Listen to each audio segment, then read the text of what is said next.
కూడా చిన్న పని ఉండి అటు పక్క వెళ్తే షూటింగ్ స్పాట్కి వెళ్ళా. బన్నీ సుక్కు ఇద్దరు ఉన్నారు అక్కడ. కొంతసేపు పిచ్చామాటి మాట్లాడిన తర్వాత సుక్కు, సార్ సినిమాలో ఒక సీన్ చూస్తారా అని అడిగాడు. ఎందుకు చూడండి సుక్కు, చూస్తానన్నా. సో ఎడిటర్ని పిలిచి సుక్కు ఏదో ఆ సీన్ ఈ సీన్ కొంచెం కరెక్షన్ చేసి ఏదో చూపించు అని చెప్పాడు. ఆ ఎడిటర్ ఏదో దాన్ని కొంచెం కరెక్షన్ చేస్తున్నాడు. ఈ లోపల బన్నీ సుక్కు ఇద్దరు నాతో డిస్కషన్ అండి.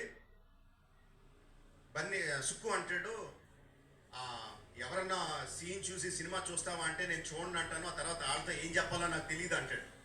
బన్నీ అంటాడు, అవును కూడా నేను కూడా అస్సలు చూడండి, ఎవరన్నా చూపిస్తే వాళ్ళతో ఎలా మాట్లాడాలో తెలీదు, ఫేస్లో నా మొహంలో ఎక్స్ప్రెషన్ తెలిసిపోద్దా అంటాడు. వీళ్ళిద్దరూ నా ఎదురుగుండా నాకు సీన్ చూపిస్తా, నా ఫీలింగ్స్ అన్ని వాళ్ళిద్దరూ మాట్లాడుతుంటే దానికి నేను ఎలా రియాక్ట్ అవ్వాలో అర్థం కావట్లేదు. ఇది 10 minutes పాటు జరిగింది వీళ్ళిద్దరు డిస్కషన్.